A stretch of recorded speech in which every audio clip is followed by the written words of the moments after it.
31절부터 47절까지 다 같이 읽습니다. 내가 아무것도 스스로 할 수 없노라. 듣는 대로 심판하노니 나는 나의 뜻대로 하려 하지 않고 나를 보내신 이의 뜻대로 하려 함으로 내 심판은 의로우니라. 내가 만일 나를 위하여 증언하면 내 증언은 참되지 아니하되 나를 위하여 증언하시는 이가 따로 있으니 나를 위하여 증언하시는 그 증언이 참인 줄 아노라. 너희가 요한에게 사람을 보내매 요한이 진리에 대하여 증언하였느니라. 그러나 나는 사람에게서 증언을 취하지 아니하노라. 다만 이 말을 하는 것은 너희로 구원을 받게 하려 함이라. 요한은 켜서 비추이는 등불이라.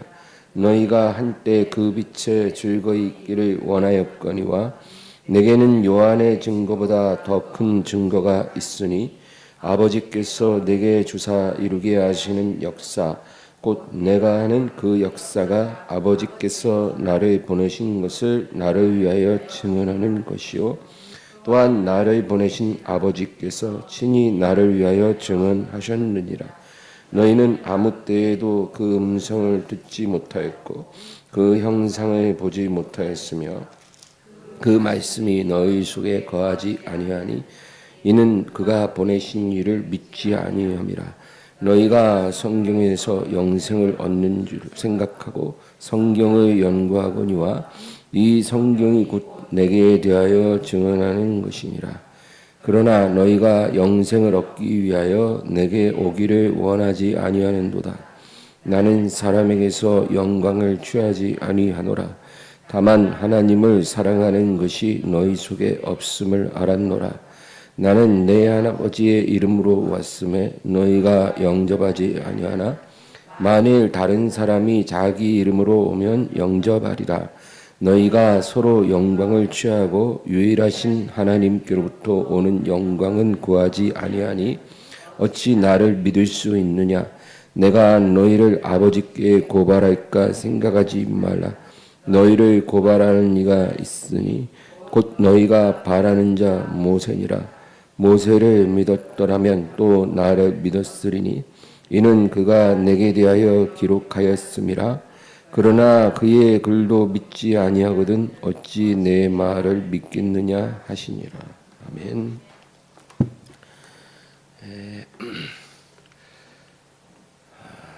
나는 사람에게서 영광을 취하지 아니하노라 라는 제목으로 오늘 말씀을 나누려고 합니다. 예수님과 하나님 아버지와의 관계, 부자지간이죠. 그런데 그 관계를 우리가 이해하기가 참으로 어렵습니다. 우리가 이해하는 부자 관계를 넘어서는 어떤 특별한 부분이 있죠. 예수님은 아버지의 뜻을 따라 이 세상에 사람으로 오셨습니다. 자기 뜻으로 오신 게 아니라 아버지의 뜻을 받들어 이 세상에 육신을 입고 오시고 또 아버지의 뜻 안에서 말씀하시고 행하시고 그리고 십자가에 죽으신 것입니다. 모든 것이 아버지의 뜻 안에서 이루어지지 않은 것이 없습니다. 그리고 십자가에 죽으신 다음 3일 후에 아버지께서 예수님을 무덤에서 일으키시고, 그렇죠? 우리가 지난 시간에 나눈 말씀 중에 모든 죽은 자를 다시 살리는 그런 권세를 아버지와 아들이 공유하셨다. 그렇죠? 아버지께서 원하시는 자를 살리심 같이 나도 내가 원하는 자를 살리느니라. 그러니까 아버지와 아들은 이 부활의 권세를 공유하신다는 거죠. 그리고 이제 온전히 순종하신 아들에게 아버지께서 심판의 권세를 다 이양해 주셨다. 그렇게 말씀합니다. 그게 우리가 이제 지난 시간까지 살펴본 거죠. 근데 오늘 우리 30절 다시 읽겠습니다. 내가 아무것도 스스로 할 수 없노라. 듣는 대로 심판하노니 나는 나의 뜻대로 하려 하지 않고 나를 보내신 이의 뜻대로 하려 함으로 내 심판은 의로우니라. 그러니까 지금 예수님 뭐라 그러시냐면 이제 아버지가 나에게 모든 심판을 다 위임하셨는데 그렇다고 해서 내가 내 뜻대로 심판하지 않겠다는 것입니다. 오직 나를 보내신 이의 뜻대로 하려 함으로 내 심판은 의롭다. 그러니까 아버지가 아들을 아무리 높여도 아버지를 이렇게 밀어내고 아들이 마음대로 뭘 하고 그런 게 아니라는 거예요. 예수님은 처음부터 끝까지 그리고 앞으로도 영원히 철저하게 아버지 뜻대로 모든 것을 행하겠다. 그렇게 말씀합니다. 그러니까 이 아버지와 아들의 관계가요. 너무 돈독하다 못해 그냥 뭐 일심동체 뭐 이런 말 있죠. 일심동체예요. 예, 금술 좋은 부부를 일심동체라고 그러잖아요. 예, 그 표현이 딱 맞고. 예, 또 요즘 막 사람들이 쓰는 말 중에 소울메이트라고 그러잖아요. 예, 너무 친한 친구가 있으면 소울메이트다. 근데 하나님 아버지와 예수님 관계는 그것을 넘어섭니다. 요한복음 10장 30절이 딱 한마디로 말해줍니다. 다 같이요. 나와 아버지는 하나이니라 하신대. 그냥 하나입니다. 하나. 이게 너무나 놀라운 말씀인데요. 과장된 것도 아니고 그냥 팩트를 말하는 거예요. 예수님이. 그런데 유대인들이 들을 때는 신성모독도 이런 신성모독이 없는 거예요. 예. 그러니까 바로 그냥 죽여버려야 될 마땅한 그런 참람한 말을 예수님이 했다는 거죠. 근데 왜 오늘 이게 중요하냐면 우리가 앞으로 이제 요한복음을 계속 공부할 텐데 요한복음이 시종일관 이 이야기를 할 겁니다. 예수님 입을 통해서 8장, 10장, 12장, 14장, 16장, 17장 계속 이 주제를 이야기하실 겁니다. 예수님이. 왜 예수님이 이렇게 자주 강조해서 나와 아버지가 하나라는 것을 말씀하실까요? 예수님과 아버지의 이 관계가 하나된 관계가 우리가 예수님과 앞으로 맺어야 할 관계를 말해주는 거예요. 예, 그러니까 예수님 아들 하나님이시죠. 아들 하나님 예수님과 아버지 하나님이 하나인 것처럼 저와 여러분과 우리 예수님도 하나가 되어야 된다는 겁니다. 이 관계에 우리가 들어가야 하기 때문에 이것이 중요한 개념이에요. 예수님이 십자가에서 우리를 위해 죽으셨다 그랬잖아요. 그게 목적이 뭐겠어요? 그냥 단순히 우리를 구원해 주시고 용서해 주시고 그냥 하늘나라 백성 삼으려고 그렇게 단순한 게 아니에요. 성경으로 우리가 돌아가서 얘기하면 우리가 구원을 받게 하시고 예수님과 온전히 하나 되는 그런 거룩한 백성으로 우리를 부르신 거예요. 우리가 예수님과 어떻게 하나 될 수 있는지, 그 예수님과 우리가 하나됨으로 어떤 결과가 나타나는지 그것을 우리가 알아야 한다는 것입니다. 요한복음 14장 20절 읽어볼까요? 그날에는 내가 아버지 안에 너희가 내 안에 내가 너희 안에 있는 것을 너희가 알리라. 예수님이 아버지 안에 너희가 내 안에 내가 너희 안에 있는 것을 너희가 아는 날이 온다는 것입니다. 이게 예수님이 이 세상에 오시고 십자가에 죽으시고 부활한 목적이에요. 우리를 향한 하나님의 뜻이에요. 그냥 예수님 믿고 신앙 고백하고 주일만 되면 교회 나와서 예배드리고 가고 이거 보려고 우리를 구원하신 게 아니라 우리가 예수님과 하나 되는 데까지 이르기를 원하시는 거예요. 요한복음 15장 10절 내가 아버지의 계명을 지켜 그의 사랑 안에 거하는 것 같이 너희도 내 계명을 지키면 내 사랑 안에 거하리라. 요한복음 17장 21에서 23 아버지여 아버지께서 내 안에 내가 아버지 안에 있는 것 같이 그들도 다 하나가 되어 우리 안에 있게 하사 세상으로 아버지께서 나를 보내신 것을 믿게 하옵소서. 내게 주신 영광을 내가 그들에게 주었사오니 이는 우리가 하나 된 것 같이 그들도 하나가 되게 하려 함이니이다. 곧 내가 그들 안에 있고 아버지께서 내 안에 계시어 그들로 온전함을 이루어 하나가 되게 하려 함은 아버지께서 나를 보내신 것과 또 나를 사랑하신 것 같이 그들도 사랑하신 것을 세상으로 알게 하려 함이로소이다. 그러니까 우리가 예수님을 통해서 삼위일체 하나님과 연합하는 것입니다. 예, 그러니까 여러분 삼위일체 하나님 어려운 말이죠. 아버지와 아들과 성령 하나님, 이 하나님 세 분 하나님이 하나라는 거죠. 셋이면서 하나라는 거. 우리가 이해하기가 너무 어려운 거예요. 그런데 이 삼위일체 하나님께 나아가려면 반드시 아들 하나님, 예수님을 통해서 가야 됩니다. 그러니까 우리가 아버지께 바로 못 가요. 성령님과 바로 우리가 교제할 수 없어요. 그럼 불가능해요. 오직 예수님을 믿고 예수님이라는 그 문을 통해서 우리가 아버지와 연결되고 성령님과 교제할 수 있다는 겁니다. 그러니까 우리는 무조건 예수님을 먼저 믿어야 되죠.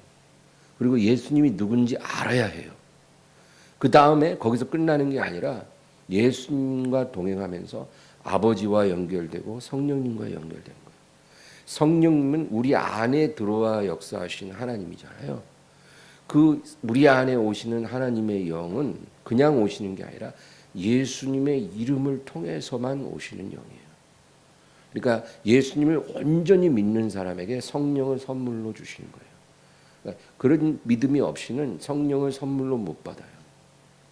그러니까 성령을 원해도 성령을 못 받는 사람들은 그 이유는 딱 하나예요. 내가 정말 예수님을 믿고 있는가? 그거 다시 자기에게 물어봐야 돼요. 뭐 교회 왔다 갔다 하는 게 믿음은 아니거든요.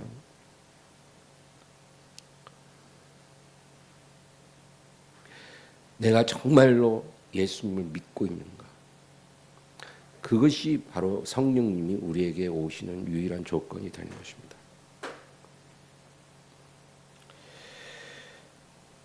그래서 우리가 단 한순간도 하나님과 분리되지 않는 그런 거룩한 삶을 살게 하는 것.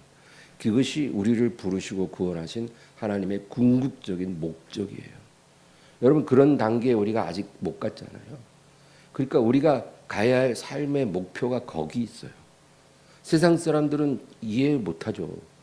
세상 사람들은 영에 속해 있지 않고 육에 속해 있기 때문에 이런 것을 이해할 수도 없고 받을 수도 없어요. 그러나 우리는 이렇게 할 수 있는 것입니다.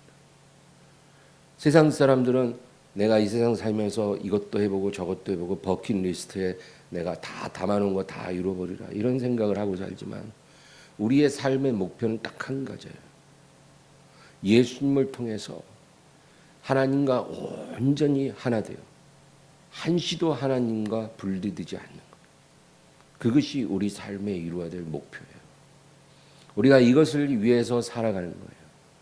이것을 이루기 위해서 성경도 읽고 기도도 하고 예배도 드리고 하는 거예요. 그리고 우리가 이 세상에서 그것을 위해 살다가 하나님의 시간에 부름을 받으면 우리가 거룩한 몸으로 변화되면서 그 모든 소망이 온전히 이루어지는 날이 오게 되는 것입니다. 요한복음 15장 5절 읽겠습니다. 나는 포도나무여 너희는 가지라. 그가 내 안에 내가 그 안에 거하면 사람이 열매를 많이 맺나니 나를 떠나서는 너희가 아무것도 할 수 없음이라. 예수님이 얼마나 명확하게 비유해 주십니까? 나는 포도나무고 너희는 가지다. 그러니까 가지는 포도나무와 연결되어 있죠. 그럴 때 열매도 맺고 가치가 있는 거죠. 가지는 나무로부터 분리되면 안 되는 겁니다. 분리가 되는 순간 그 가지는 그 순간부로 끝난 거예요. 완전히 무가치한 존재죠. 나무에서 분리된 가지는요. 아궁이에 던져서 태워지는 것 외에는 아무짝에도 소용이 없는 존재인 거예요. 그렇죠? 그러니까 우리가 예수님으로부터 분리가 되면은 우리는 그냥 불에 던져서 타는 것 외에는 아무런 가치가 없는 그런 존재라는 것입니다. 예수님과 분리된 사람은 그 가치가 이렇게 없다는 거예요. 그러니까 우리가 이전에 예수님 모르고 예수님과 분리돼서 살았잖아요. 예, 그러면 그때 우리의 가치는 하나님 앞에서 이렇게 완전히 무가치한 존재였다는 거예요. 우리가 세상에서 어떤 존재든 간에 사람들이 우리를 어떻게 평가하고 우리가 세상에서 어떤 영향력을 갖고 있든지 간에 상관없이 예수님과 분리된 인생은 그냥 무가치한 겁니다, 여러분. 근데 왜 우리는 예수님과 분리돼서 사는 그 사람들을 부러워합니까? 그 사람들이 우리보다 돈이 좀 더 있다고 왜 부러워합니까? 그 사람들이 우리보다 더 많은 것을 가졌다는 것이 우리가 부러워할 일입니까? 히브리서 13장 5절 읽겠습니다. 돈을 사랑하지 말고 있는 바를 족한 줄로 알라. 그가 친히 말씀하시기를 내가 결코 너희를 버리지 아니하고 너희를 떠나지 아니하리라 하셨느니라. 예. 너를 둘러싼 모든 것들이 너를 떠나는 일이 생기더라도, 예. 너를 둘러싼 모든 것들, 모든 사람들이 널 버리고 너를 떠나는 일이 있을지라도 나는 결코 너희를 버리지 않고 너희를 떠나지 아니하리라. 그렇게 약속하십니다. 그러니까 너는 절대로 나에 대한 믿음을 포기해서는 안 된다. 온 세상이 다 나를 떠나 내가 버려져도 예수님은 나를 절대로 떠나지 않고 버리지 않을 거라는 거예요. 그러니까 절대 너는 나를 믿는 믿음을 버리지 마라. 내가 절대 너를 버리는 일이 없을 것이다. 네. 그리고 뭐라 그래요? 돈을 사랑하지 말고 있는 바를 족한 줄로 알아. 여러분, 하나님이 지금 내게 주시는 것이 내게 딱 적당하기 때문에 제일 좋기 때문에 주신 거예요. 믿으십니까? 심지어는 내가 어떤 육체의 병이 있고 문제가 있어도 그 상태조차도 하나님이 나에게 가장 좋게 해 주시는 거예요. 그것이 내 영혼에 유익하고 내 장래에 유익하기 때문이에요. 그러니까 절대로 하나님께 원망 불평하지 말고 족한 줄로 알고 감사하고 내가 너를 버리지 않고 떠나지 않을 것을 믿으라는 것입니다. 오늘 본문 31절 32절 읽겠습니다. 내가 만일 나를 위하여 증언하면 내 증언은 참되지 아니하되 나를 위하여 증언하시는 이가 따로 있으니 나를 위하여 증언하시는 그 증언이 참인 줄 아노라. 여러분, 예수님은 하나님이십니다. 그렇죠? 하나님이시기 때문에 어떤 누구의 증언도 필요하지 않아요. 우리가 예수님을 다 믿고 인정을 하든 예수님을 믿지 않고 인정을 하지 않든 예수님은 우리의 그런 입장에 아무 상관이 없으세요. 왜? 하나님이시기 때문입니다. 하나님은 자기 스스로를 증언하시고 증명하시는 분입니다. 온 인류가 하나님을 인정한다고 하나님이 되고 인류가 하나님을 인정하지 않는다고 하나님이 안 되는 게 아닙니다. 하나님은 어떤 피조물의 인정도 증언도 필요로 하시지 않습니다. 그냥 하나님은 모세에게 그랬잖아요. 하나님 당신의 이름이 무엇입니까? 나는 스스로 있는 자니라. I am who I am. 그게 하나님의 입장이에요. 그냥 스스로 계신 분입니다. 그래서 주님이 자기에 대해서 뭐라고 증언하면 그것은 곧 진리가 되는 거예요. 불변한 하나님의 말씀입니다. 어느 누구도 토를 달 수 없어요. 그런데 지금 본문에 뭐라 그래요? 내가 만일 나를 위해 증언하면 내 증언이 참되지 아니하되 나를 위하여 증언하시는 이가 따로 있으니 나를 위하여 증언하시는 그 증언이 참인 줄 아나. 이렇게 말씀을 하시는 것은 지금 예수님 앞에 바리새인들이 있거든요. 그들이 예수님을 증언을 전혀 믿지 않고 있기 때문에 그들이 의지하는 그 율법을 빗대서 주님이 지금 특별한 말씀하고 있는 거예요. 왜냐하면 모세 율법에 보면 어떤 사람이 어떤 죄를 범했어요. 근데 그 사람에게 유죄 판결을 내리려면 절대로 한 사람의 증언만으로 그렇게 하지 말고 두세 사람의 증언을 듣고 판결하라. 이런 율법의 조항이 있거든요. 그러니까 항상 어떤 팩트를 증명하려면 한 사람이 아니라 두세 사람의 증인의 증언을 들으라는 거죠. 그러니까 이제 바리새인들은 이런 율법을 잘 알고 있어요. 그래서 예수님이 지금 이렇게 말을 하는 거야. 너희가 가진 율법의 기준에 의하면 내가 나를 위해 증언하면 너희가 그것이 합당하지 않다라고 생각하지 않겠느냐. 그러나 내가 나를 위해 증언할 뿐 아니라 나를 위해 증언하는 증인들이 있다. 그 얘기죠. 33절에서 36절 읽겠습니다. 너희가 요한에게 사람을 보내매 요한이 진리에 대하여 증언하였느니라. 그러나 나는 사람에게서 증언을 취하지 아니하노라. 다만 이 말을 하는 것은 너희로 구원을 받게 하려 함이니라. 요한은 켜서 비추이는 등불이라. 너희가 한때 그 빛에 즐거이 있기를 원하였거니와 내게는 요한의 증거보다 더 큰 증거가 있으니 아버지께서 내게 주사 이루게 하시는 역사 곧 내가 하는 그 역사가 아버지께서 나를 보내신 것을 나를 위하여 증언하는 것이요. 예수님은 먼저 이 세례 요한의 이야기를 하셔요. 얼마 전에 세례 요한이 와서 요단강에서 너희에게 세례 줄 때 그가 나에 대해서 증언한 것을 너희가 알지 못하느냐. 그러니까 세례 요한이라는 아주 특별한 선지자가 예수님을 증언해 줬어요. 뭐라 그랬어요? 보라, 세상 죄를 지고 가는 하나님의 어린 양이라. 여러 번 말했어요. 나는 물로 세례를 주거니와 내 뒤에 오시는 이는 불과 성령으로 너희에게 세례를 주리라. 너희 가운데 너희가 알지 못하는 한 사람이 지금 서 있는데 나는 그의 신발끈을 풀기도 감당할 수 없다. 서서 신랑의 음성을 듣는 친구가 기뻐하는데 나는 이러한 기쁨이 충만한 자라. 나는 신랑이 아니고 신랑을 축복하는 친구일 뿐이다.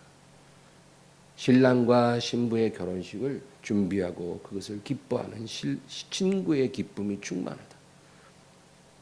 그는 흥하여야겠고 나는 쇠하여야 하리라. 요한이 예수님에 대해서 많은 증언을 했어요. 그거 지금 예수님이 다시 상기시키는 겁니다. 그리고 세례 요한의 증거보다 더 큰 증거가 나에게 있다는 겁니다. 그게 바로 36절. 내게는 요한의 증거보다 더 큰 증거가 있으니 아버지께서 내게 주사 이루게 하시는 역사 곧 내가 하는 그 역사가 아버지께서 나를 보내신 것을 나를 위해 증언하는 것이라. 그러니까 요한도 나를 증언했지만 내가 아버지로부터 받아서 행하는 그 역사, 표적들 있죠. 기적들. 그 표적이 바로 아버지가 나를 보내신 것을 나를 위해 증언하는 증거다라는 거죠. 예수님이 행하신 일들을 누가 할 수 있겠습니까? 그러니까 내가 너희 앞에서 행하는 이 기적들이 바로 나에 대해서 증언하는 것이다. 37, 38. 또한 나를 보내신 아버지께서 친히 나를 위하여 증언하셨느니라. 너희는 아무 때에도 그 음성을 듣지 못하였고 그 형상을 보지 못하였으며 그 말씀이 너희 속에 거하지 아니하니 이는 그가 보내신 이를 믿지 아니함이라. 또 아버지가 나를 친히 증언하고 계시는데 너희는 그것을 듣지도 못하고 또 그 형상을 보지도 못하고 그의 말씀이 너희 안에 들어가지도 못한다는 거예요. 지금 아버지가 나를 증언하고 계셔도 너희는 그거를 느끼지 못한다는 거예요. 왜? 너희가 나를 믿지 않기 때문이라는 거예요. 다시 말해서 너희가 나를 믿으려고 하지 않기 때문에 아버지가 어떤 표적을 보이고 증언을 해도 너희는 느낄 수 없다. 그것을 받을 수 없다. 들어도 듣지 못하고 보아도 보지 못하고 하나님의 모든 말씀을 들어도 깨달을 수 없다는 거예요. 39절 40절입니다. 너희가 성경에서 영생을 얻는 줄 생각하고 성경을 연구하거니와 이 성경이 곧 내게 대하여 증언하는 것이니라. 그러나 너희가 영생을 얻기 위하여 내게 오기를 원하지 아니하는도다. 지금 주님 계속 바리새인들에게 자기를 증언하시는, 너희가 그 늘 읽고 묵상하고 연구하는 구약 성경을 보라. 그 구약 성경에 기록된 모세의 율법, 또 선지자의 글들, 시편의 글들, 이 모든 것들이 한결같이 나에 대하여 증언하는 것이라는 거죠. 성경에 나오는 모든 사건들, 모든 인물들은 예수 그리스도의 고난과 그가 받으실 영광을 예표하는 거라는 거예요. 우리가 구약 성경을 읽을 때 여러분 그냥 동화책 읽듯이, 소설책 읽듯이, 역사책 읽듯이 읽으면 안 되고요. 거기 나오는 모든 인물과 사건들 속에 예수님의 그림자가 있다는 것을 볼 수 있어야 돼요. 예수님을 예표하는, 예수님이 받으실 고난과 그가 받으실 영광을 예표하고 있다는 거죠. 지금 예수님이 그 얘기를 하는 거예요. 너희가 성경에서 영생을 얻는 줄 생각하고 성경을 연구하거든요. 그렇게 연구하는 그 성경이 곧 내게 대하여 증언하는 것이다. 그러나 너희는 영생을 얻기 위하여 내게 오기를 원하지 않는다는 것입니다. 성경에 있는 모든 예언들도 다 그리스도의 나라와 그 권세와 영광을 가리키고 있는데 너희는 그것을 깨닫지 못하고 영생을 얻기 위해 나에게 오지를 않고 있다. 영생을 원하면서 너희는 나에게 오지 않고 있다는 것입니다. 구약 성경이 오직 나를 가리키고 있는데 너희는 구약 성경에서 나를 보지 못하고 나에게 오지 않고 있다. 그런데 어떻게 너희가 원하는 그 영생을 얻을 수 있겠느냐? 여러분, 누가복음 16장에 나사로와 부자의 비유가 나옵니다. 잘 알 거예요. 부자와 나사로. 한 부자가 있었어. 부자가 매일 호의호식하면서 삽니다. 또 그 부자의 집 대문 앞에 엎드려 있는 거지 나사로가 거기서 구걸하고 있습니다. 그런데 이 부자도 죽었고 나사로도 죽었어요. 그런데 나사로는 천사들에게 들려서 아브라함의 품에 들어갔는데 천국에 갔다는 거죠. 근데 이 부자는 지옥에 떨어졌어요. 그래서 그 지옥의 불꽃 가운데서 너무 괴로운 거예요. 그래서 자기가 보니까 아브라함의 품에 나사로가 안겨서 편안하게 있는 게 보이는 거예요. 그러니까 이 부자가 지옥의 고통 속에서 아브라함에게 부탁을 합니다. 아버지 아브라함이요, 저 나사로를 세상에 다시 보내사 아직 이곳에 오지 않고 살아가고 있는 내 5명의 형제들에게 전하게 하여 그들은 나같이 이 고통 속에 들어오지 않게 좀 해주옵소서. 내 형제들이 여기 오는 것을 나는 원치 않습니다. 나사로를 보내서 저들에게 말하게 해주소서. 그러니까 아브라함이 뭐라 그러냐면 저들에게 모세와 선지자들이 있으니 그들에게 들을 것이라. 아닙니다. 살아있는 사람의 말을 듣지 않을 것입니다. 죽었다가 다시 살아서 돌아가서 그들에게 죽은 후의 삶이 어떤 것인지, 구원받은 자와 구원받지 못한 자가 얼마나 큰 차이가 있는지를 증언하게 하면 저들이 회개할 것입니다. 그러니까 뭐라고 말하냐면 누가복음 16장 31절 이르되 모세와 선지자들에게 듣지 아니하면 비록 죽은 자 가운데서 살아나는 자가 있을지라도 권함을 받지 아니하리라 하셨다 하시니라.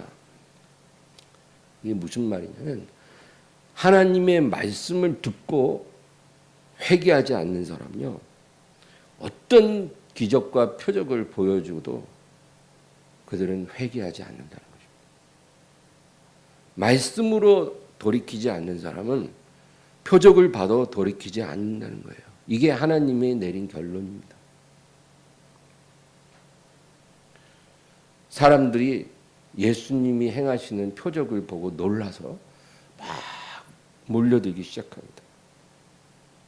그 사람들이 예수님께 몰려든 것은 그들이 구원을 받을 만한 그런 믿음이 있어서 예수님께 온 것이 아니라 내가 저 사람을 따라가면 내가 원하는 것을 얻을지도 모른다는 그런 기대감 때문에 예수님을 따라오는 것입니다. 그들은 예수님이 지나갈 때 그 옷자락이라도 한번 만져보려고 아우성을 칩니다. 옷자락이라도 만지고 싶어 했어요. 그게 그들에게 어떤 큰 믿음이 있어서 그런 게 아니고 내가 원하는 것을 얻고자 하는 기대감 때문에 그렇게 하는 거예요. 그리고 예수님이 오병이어로 수만 명을 배불리 먹이시고 나서는 그 따르는 군중이 갑절로 늘어났습니다. 왜? 배도 부르게 해주시고 허기진 배도 배불리 먹게 해주셨거든요. 그런데 이렇게 예수님을 따라다니는 수만 명 다 구원받을 믿음을 갖고 따라다니는 건 아닙니다. 이들이 가진 것은 구원받을 믿음이 아닙니다. 예수님을 따라다닌다고 해서 믿음이 있는 것은 아닙니다. 내가 원하는 것을 얻을 수 있다는 기대와 희망 때문에 예수님을 찾는 것은 여러분, 그거는 같은 목적으로 다른 신도 그렇게 따를 수 있다는 것을 의미하는 거예요. 어떤 사람이 단지 병이 고침을 받고 싶어서 예수님을 따라가요? 그러면 저기 다른 곳에서 누가 또 병 더 잘 고친다 그러면 거기도 갈 수 있다는 거예요. 내가 부자가 되고 싶어서 물질 축복 많이 받고 싶어서 예수님을 따라가고 있는데 근데 어디 다른 곳에서도 그런 역사가 일어나면 얼마든지 그 사람은 그쪽으로 갈 수도 있다는 거예요. 그러니까 이것은 예수님을 따르는 것 같지만 사실은 구원받는 믿음을 가진 게 아니라 그 얘기입니다. 이런 믿음은 우리를 구원하지 못한다는 것입니다. 내가 예수를 믿는다고 할 때, 우리가 예수를 믿는다고 할 때, 여러분 그 믿음이 우리를 구원하게 하려면 그것은 죄인을 용서하시는 하나님의 부르심에 응답하는 믿음이어야 해요. 내가 원하는 것을 얻을 수 있을 거라는 그런 기대감 때문에 예수님을 따르는 그 가짜 믿음이 아니고 나 같은 죄인을 용서하기 위해 부르시는 하나님의 부르심에 응답하는 것이야. 그래야 그 믿음이 우리를 구원합니다. 그리고 이 믿음은 이 응답은 하나님의 부르심에 이 응답하는 이것은 순종까지 이어지는 거예요. 여러분, 하나님이 예수님을 통해서 죄인을 용서하고 구원하시려고 우리를 부르신다는 거예요. 우리가 그걸 깨닫고 응답했어요. 그래서 주여 이 죄인을 불쌍히 여기소서 그러고 주님께 나아갔어요. 그래서 하나님의 은혜를 받고 자비를 받았어요. 그러면 그것은 이제 회개가 일어난 거잖아요. 그럼 반드시 순종으로 연결돼야 돼요. 내가 이제부터는 내 뜻대로 살지 않고 하나님 말씀 따라 살리라. 내가 바로 결심한 대로 내일 당장 그렇게 온전하게 변화되지 않을지라도 내가 오늘 이 순간부터는 하나님의 뜻을 따라서 순종하며 살리라. 이런 결단까지 이어져야 하는 거죠. 이 믿음이 우리의 영혼을 구원하는 믿음이 되는 거예요. 이런 믿음이 있어야 하나님이 그 사람에게 성령도 부어주시고 그 사람의 이름을 생명책에 적어주시고 마지막 날에 우리를 기억해 주시고 불러주신 겁니다. 표면적으로 예수님을 막 따라가고 예배 자리에 앉아 있고 해서 그것이 우리를 구원하는 믿음이라는 보장은 없어요. 그래서 보면 예수님이 표적을 많이 보이시면 군중들이 막 인산인해를 이룹니다. 완전 발에 밟힐 정도로 사람들이 예수님을 따라와요. 그런데 예수님이 이제 사역 후반으로 갈수록 표적은 많이 줄이시고 이제 제자들을 소수의 제자들에게 십자가의 도에 대해서 많이 말씀을 하십니다. 십자가의 도. 여러분 십자가의 도가 뭔지 아세요? 네. 누구든지 나를 따라오려거든 자기를 부인하고 자기 십자가를 지고 나를 따라야 할지라. 이게 십자가의 도예요. 그러니까 십자가의 은혜로 내가 용서받고 구원받았다 거기서 끝나는 게 아니라 나를 따라오려거든 자기를 부인하고 자기 십자가를 지고 나를 따라야 한다. 이게 십자가의 도예요. 누구든지 자기 목숨을 구원코자 하면 잃을 것이요 잃고자 하면 얻으리라. 그게 십자가의 도거든요. 그러니까 예수님이 이 세상에서 가셨던 그 길로 우리도 따라가야 한다는 거죠. 그게 십자가의 도예요. 근데 예수님이 막 병자 고치고 귀신 쫓아내고 표적을 많이 행할 때는 인산인해로 사람들이 따라오다가 십자가의 도를 집중적으로 설교를 하니까 다 떠났어요. 그 많던 군중이 어떻게 이렇게 그림자가 안개처럼 사라졌는지 다 떠났어요. 심지어는 자원에서 제자가 되겠다고 따라오던 그 사람들조차 다 집으로 돌아갔어요. 그러니까 너무 많이 집으로 가니까 예수님이 12제자에게 물어봤어요. 너희도 가려느냐? 그러니까 12제자 빼고는 거의 안 남았다 그 얘기예요. 여러분 그렇습니다. 그러면 집으로 돌아간 그 사람들이 구원받을 만한 믿음을 가졌겠어요? 그들이 예수님을 맨날 며칠 따라다녔어도 그 믿음은 자기를 못 구원해요. 예, 자기를 구원할 믿음은 죄인을 부르시는 그 부르심에 응답해서 순종까지 나아가는 믿음. 십자가의 도를 순종하는 믿음. 그 믿음 있어야 우리 영혼을 구원하는 믿음이 될 것입니다. 믿음으로 구원받는데 그 믿음의 개념이 다 달라요. 근데 자기가 생각하는 그 믿음으로 구원받는 게 아니고 하나님이 인정해 주시는 그 믿음이 내게 있어야 구원을 받는다 그것입니다. 어떤 사람들은 예수님에게 더 큰 표적을 요구했어요. 그 많은 표적을 봤어요. 나면서 소경된 자 눈을 떴어요. 나면서 안진뱅이 된 자가 일어나서 걸어다녀요. 문둥병자, 중풍병자, 38년 된 병자 다 고침받았어요. 12년 혈루병 고통당하는 여자도 고침받았어요. 심지어는 3명이나 죽은 자를 다시 살려내셨어요. 오병이어로 수만 명을 먹이셨어요. 물을 변화해 포도주가 되게 하셨어요. 무덤가에서 돌아다니는 그 군대 귀신 들린 자도 예수님이 꾸짖으니까 자유함을 얻었어요. 이렇게 어마어마한 표적을 보여주셨잖아요. 그 정도 표적을 봤으면 믿을 법도 하잖아요.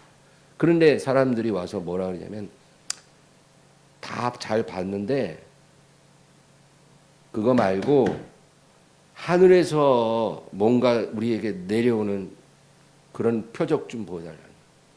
그런 표적 보여주면 우리가 당신이 하나님의 아들인 것을 믿겠다. 그러니까 예수님 뭐라고 하십니까?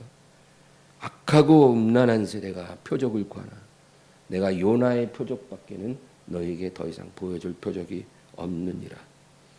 이제는 없다는 거예요. 요나의 표적 외에는 더 이상 보여줄 게 없다. 요나의 표적이 뭡니까? 요나가 3일 동안 물고기 뱃속에 들어갔다가 살아났잖아요. 그것처럼 인자도 죽임을 당하고 3일 후에 다시 살아나리라. 이 표적 외에는 너에게 더 이상 보여줄 게 이제는 없다. 근데 여러분 사실 이 표적이 진짜 표적이에요. 표적 중에 표적이에요. 예수님이 하나님의 아들이시고 구원자라는 것을 그 표적만큼 더 확실하게 보여주는 게 없어요. 여러분 누가 인류를 위해 죄인들을 위해 자기 피를 흘려서 대속하겠습니까? 어느 누가 그렇게 할 수 있는 자격이 있어요? 죄인은 죄인을 구속하지 못해요.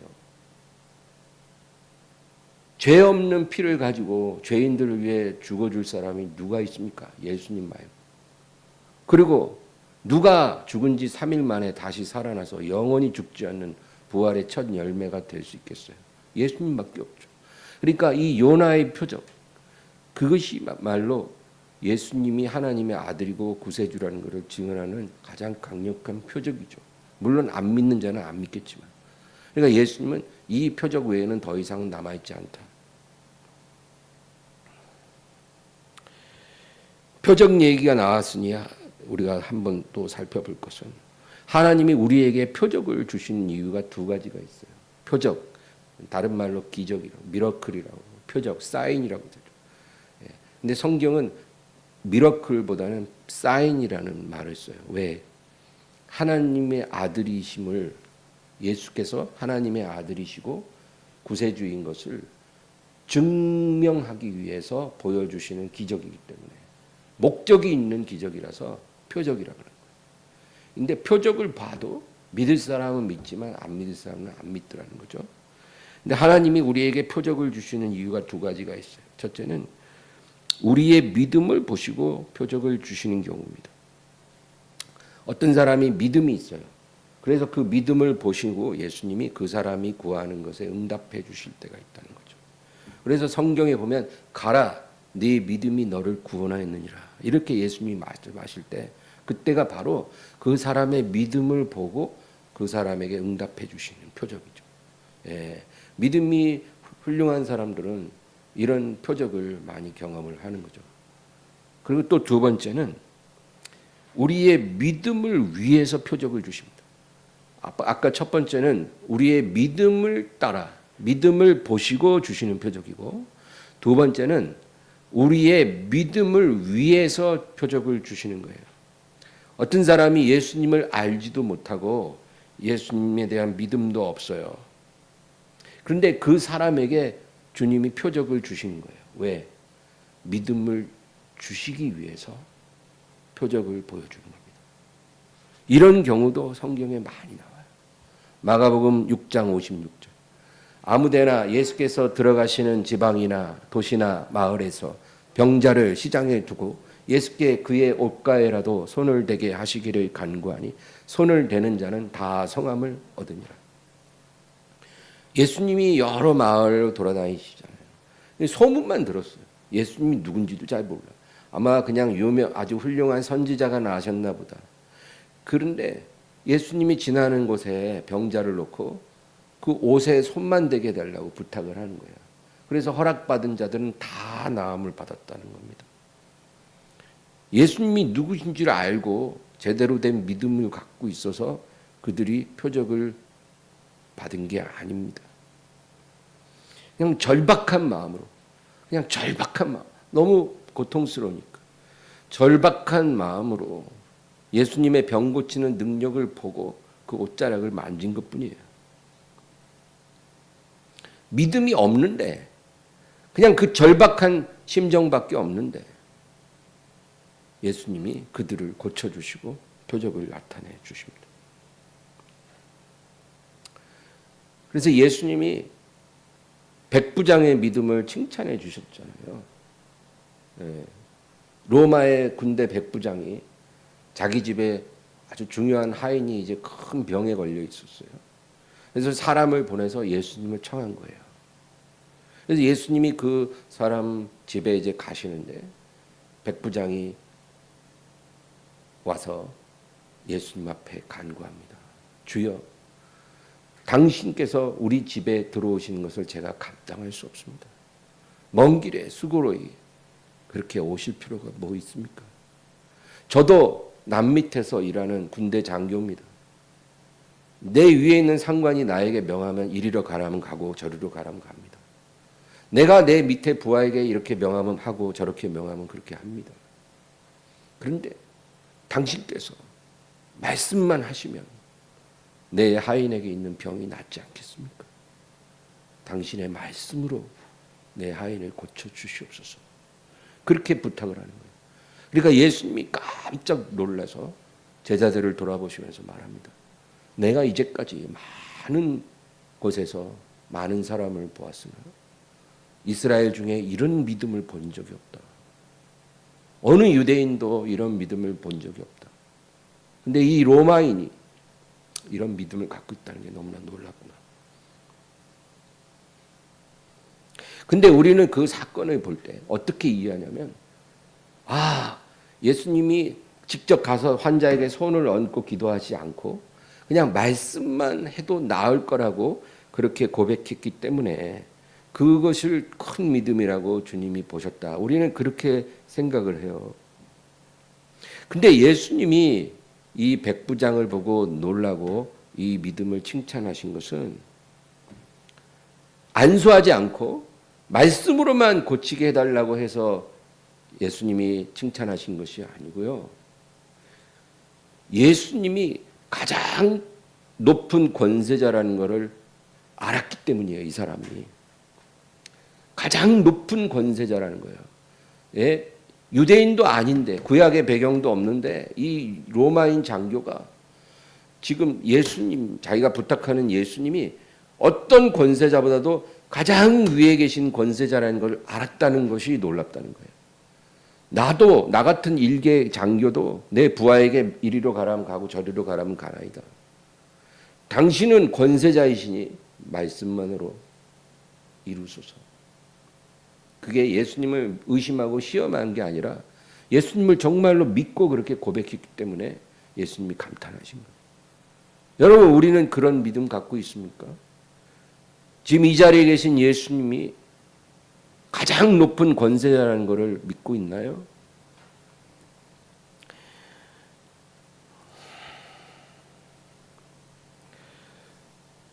주님은 이 백부장처럼 믿음이 좋은 사람의 기도도 응답해 주시지만 여러분 아까 말한 것처럼 믿음이 없어 예수님이 누구신지도 잘 몰라.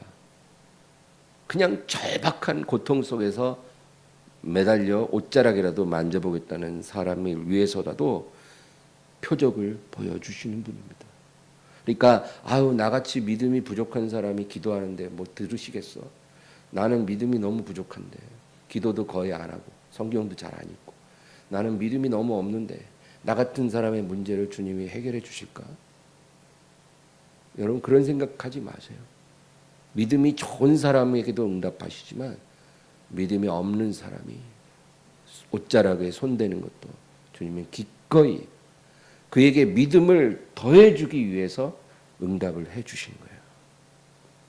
그러니까 그 믿음으로 예수님께 믿음이 있든 없든 항상 들으실 거라는 기대를 갖고 주님 앞에 나아가기를 바랍니다.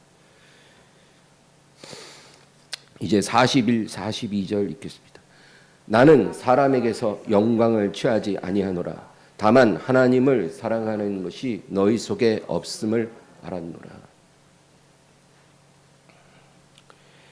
너희가 나를 믿든지 안 믿든지 상관없이 나는 사람에게서 영광을 취하지 않는다는 것입니다. 아까도 말했지만 하나님은 자기 스스로 영광을 취하시는 분이지 자기가 만든 피조물이 돌리는 영광을 필요로 하시는 분이 아니십니다. 그거 우리가 꼭 알아야 됩니다. 우리가 어떤 믿음으로 하나님을 향한 어떤 사랑을 갖고 하나님에게 행할 때 그것으로 하나님이 감동하실 수도 있고 굉장히 기뻐하시기도 해요. 네, 그거는 분명합니다. 우리는 하나님을 그렇게 해드려야 돼요. 그러나 마치 우리가 하나님을 위해 무엇을 함으로 하나님께 영광을 드릴 수 있는 것처럼 그렇게 생각하면 안 돼요. 하나님은 우리가 드리는 영광이 필요하신 분이 아닙니다. 나는 사람에게서 영광을 취하지 않는다는 것입니다.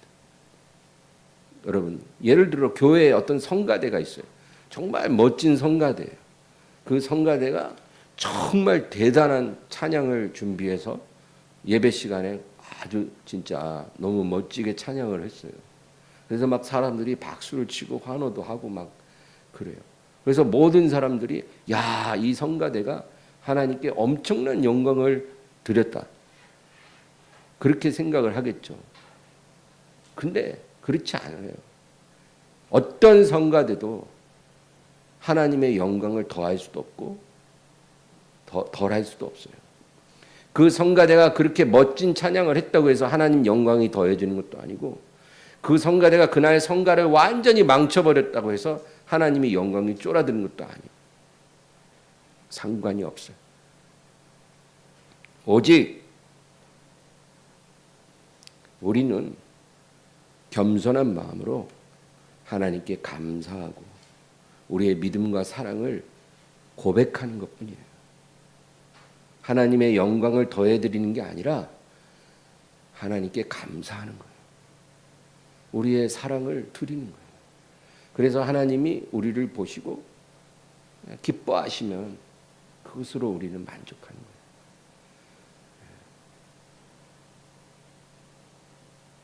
그런데 그 다음 42절에 뭐라 그래요? 다만 하나님을 사랑하는 것이 너희 속에 없음을 알았노라. 나는 너희가 내게 드리는 영광이 필요한 존재가 아니고 다만 너희가 나를 사랑하기를 원했다. 내가 너에게 베푼 은혜에 감사하기를 원했다. 그런데 그것이 너에게 없음을 내가 알았다. 너희 안에 있어야 될 그것, 그 마음이 하나님을 사랑하는 마음이 없다는 것이 나를 슬프게 한다. 그 얘기예요. 여러분 하나님 마음이 느껴지세요?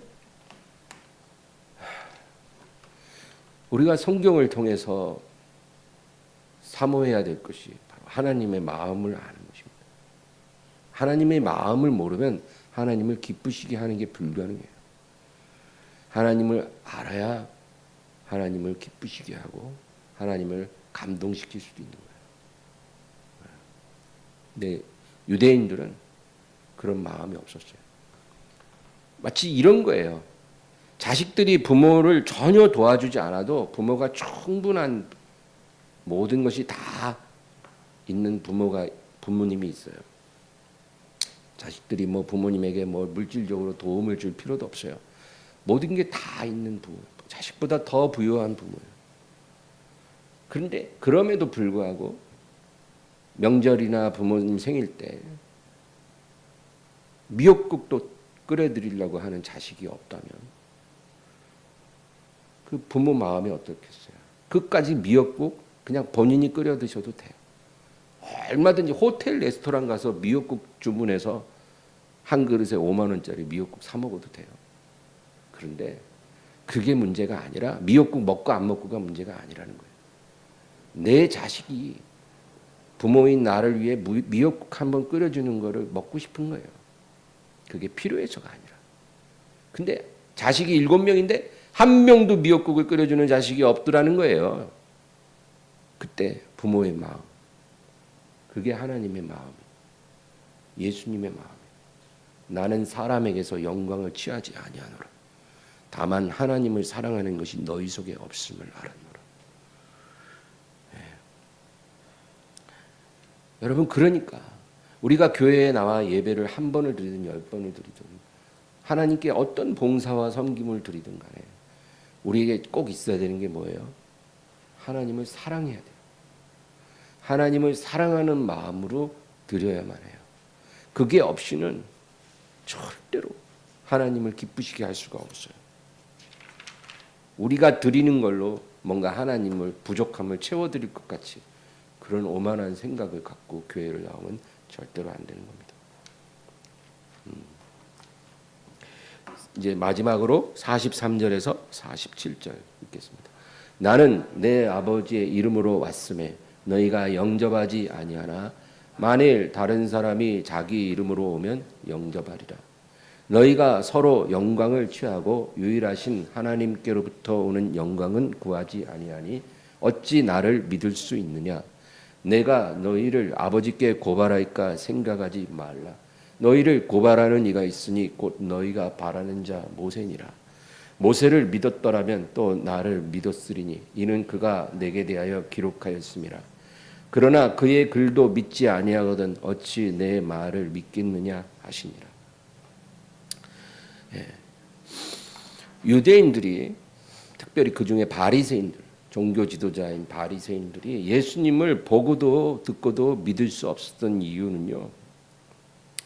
예수께서 자기들이 붙잡고 있는 그 구원의 길이 아니라 다른 구원의 길을 제시하셨기 때문이에요. 바리새인들은요, 율법을 잘 지키는 게 구원의 길이라고 믿었어요. 그래서 그 기준에 의거해서 자기들은 이미 구원을 받았다고 믿고 살고 있었던 사람들이에요. 우리들은 우리 유대인들 중에서도 우리 바리새인들은 구원을 당연히 받았다라고 철석같이 믿었던 사람들이라는 거죠. 그런데 지금 예수님이 오셔갖고 뭐라 그러냐면 회개하고 하나님의 아들을 영접하는 것이 구원을 받는 길이라는 거예요. 그러니까 자기들이 이제까지 믿고 가르쳐온 그 구원의 길은 다 무시해버리고 완전히 새로운 구원을 말씀하신 거예요. 회개하고 하나님의 아들을 믿는 것이 구원받는 길이다. 그러니까 바리새인들이 예수님을 받을 수가 없는 거예요. 그 모세가 자기들이 존경하는 모세가 신명기 18장에서 그 예언을 했어요. 이제 장래에 너희 가운데 하나님이 나와 같은 선지자 하나를 일으키시리니 너희는 그의 말을 들어야 한다. 바로 그 선지자로 예언된 그 사람이 예수님이시거든. 그러니까 모세가 예언한 신명기 18장에서 예언한 그 선지자가 지금 와가지고 자기들 앞에 있어도 예수님을 알아보지 못하고 예수님을 믿을 수 없었던 이유는 자기들이 갖고 있는 구원의 길을 무시하고 새로운 구원의 길을 예수님이 제시했기 때문이라는 거죠. 여러분, 왜 이 이야기가 중요하냐면 지금도 이 세상 모든 사람들은 자기 방식으로 구원을 받고 싶어 한다는 겁니다. 여러분 세상 사람들하고 대화해 보세요. 뭐라 그러는지 아세요? 나는 그래도 이제까지 살면서 다른 사람들보다는 착하게 산 것 같아요. 다른 사람들보다는 훨씬 양심적으로 살았고 누구에게 해 끼친 적도 없고 하다못해 법을 어기고 산 적도 없고 나는 기부나 자선 활동도 많이 했습니다. 제가 알게 모르게 뭐 적십자 구세군 냄비에다 돈도 많이 넣었고요. 여기저기 제가 기부하는 데가 많습니다. 제가 그렇게 살았습니다. 그런데 이렇게 사는 제가 지옥에 가겠습니까? 제가 죽으면 좋은 곳에 가지 않겠습니까? 이렇게 말합니다. 여러분, 그게 바로 자기 방식으로 구원받겠다는 거죠. 구원의 기준을 자기가 정하는 거예요. 내가 이 정도 살았으니까 죽으면 좋은 데 가지 않을까요? 요한복음 3장 우리가 지난 시간에 공부한 거기에 니고데모라고 하는 바리새인의 선생님 밤중에 예수님을 찾아오잖아요. 근데 이 니고데모는 아주 특별했어요. 왜? 바리새인 중에 바리새인인데도 예수님을 존경했어요. 그리고 예수님이 하나님으로부터 보냄받은 사람이라는 것을 인정했어요. 엄청난 거예요. 그러니까 예수님을 믿는 것처럼 보이는 거예요. 어떻게 보면. 더군다나 일반인이 아니라 바리새인의 선생인데. 그러면 예수님께서 네가 그 정도라도 나를 알아주니 고맙구나. 참 훌륭하다. 대단하다. 그렇게 칭찬을 해줄 만도 한데 예수님 뭐라 그러냐면 사람이 물과 성령으로 거듭나지 않으면 하나님 나라에 들어갈 수가 없으리라. 그 얘기를 하신 거예요. 그 말은 뭐예요? 너는 아직 구원받지 못했다는 거죠. 너에게 지금 필요한 것은 율법을 잘 지키는 그것이 필요한 게 아니라 물과 성령으로 거듭나서 네가 하나님 나라에 들어갈 준비를 하는 것이 지금 너에게 시급한 문제다. 그렇게 하지 않으면 너는 구원받지 못할 것이다. 그 얘기를 하신 거예요. 여러분, 오늘날 교회 안에도 자기 방식으로 구원의 기준을 정하는 사람들이 많이 있습니다. 교회 안에도요. 그들은 예수님을 내가 고백을 했고 교회도 잘 다니고 예배도 잘 드리니까 당연히 나는 구원을 받았을 거라고 생각을 합니다. 그런데 주님께서는 우리에게 뭐라고 말씀하실까요? 사람이 물과 성령으로 거듭나기 전에는 하나님 나라에 들어갈 수 없다는 거예요. 구원받을 수 없다는 거예요. 교회 잘 다니고 예배 잘 드리고 해서 구원받는 게 아니고 물과 성령으로 거듭나야만 사람이 하나님 나라에 들어갈 수가 있다. 여러분, 물과 성령으로 거듭나는 게 뭐예요? 물로 거듭난다는 것은 하나님의 말씀으로 자기 양심을 씻는 것을 말해요. 하나님의 말씀이 들어와서 자기 양심을 깨끗하게 씻어주는 것입니다. 그래서 자기가 죄인임을 깨닫고 하나님 앞에 회개하고 내가 이제 깨끗한 마음과 깨끗한 양심으로 내가 주님의 뜻대로 순종하며 살겠습니다. 그렇게 말하는 거예요. 내가 죄인임을 고백하고 회개했으면 이제 그렇게 살면 안 되잖아요. 그렇죠? 회개를 했다고 하는데 옛날과 똑같이 살면 그건 회개한 게 아니겠죠. 알코올 중독자가 하나님께 회개했다면 이제 술을 끊기 위해서 노력이라도 해야 될 거 아니에요. 내일 당장부터 술 한 모금도 안 먹을 수 있다는 말이 아니라 실패할지라도 적어도 알코올 중독자가 자기가 죄인인 것을 회개했다면 그날부터라도 이제 술을 안 먹기 위해서 노력을 해야 된다는 거죠. 근데 아무 노력도 안 한다면 그 사람은 회개한 게 아닌 것처럼 물로 거듭난다는 말은 하나님의 말씀을 듣고 각성하고 회개해서 이제 양심을 씻고 하나님께 순종하는 삶을 살겠다, 그 얘기예요. 이게 필요하다는 거예요. 구원받으려면. 여러분 그런 마음을 갖고 계십니까? 내가 죄인인 것을 회개했고 다시는 이전으로 돌아가지 않겠다라고 결단하고 깨끗한 양심으로 내가 주님을 섬기겠다고 결심했습니까? 그러면 물로 씻은 거예요. 그 다음에 또 한 가지가 성령으로 거듭나야 한다는 것입니다. 성령을 하나님이 부어주시죠. 누구 이름으로? 예수 이름으로. 성령을 부어주시면 우리가 어떻게 돼요? 예수님을 사랑하게 돼요. 성령이 부어지면 예수님을 사랑하게 돼요. 로마서 5장 5절 6절. 소망이 우리를 부끄럽게 하지 아니함은 우리에게 주신 성령으로 말미암아 하나님의 사랑이 우리 마음에 부은 바 됨이니 우리가 아직 연약할 때 기약대로 그리스도께서 경건하지 않은 자를 위하여 죽으셨도다. 하나님의 우리에게 주신 성령으로 말미암아 하나님의 사랑이 우리 마음에 부은 바 되었다. 그렇게 말씀하잖아요. 여러분, 성령 세례의 가장 큰 증거가 뭘까요? 어떤 사람들은 방언이라고 말합니다. 성령 세례 받은 가장 큰 증거가 방언일까요? 그렇지 않아요. 성령 세례의 가장 큰 증거는 예수님을 사랑하게 된다는 겁니다.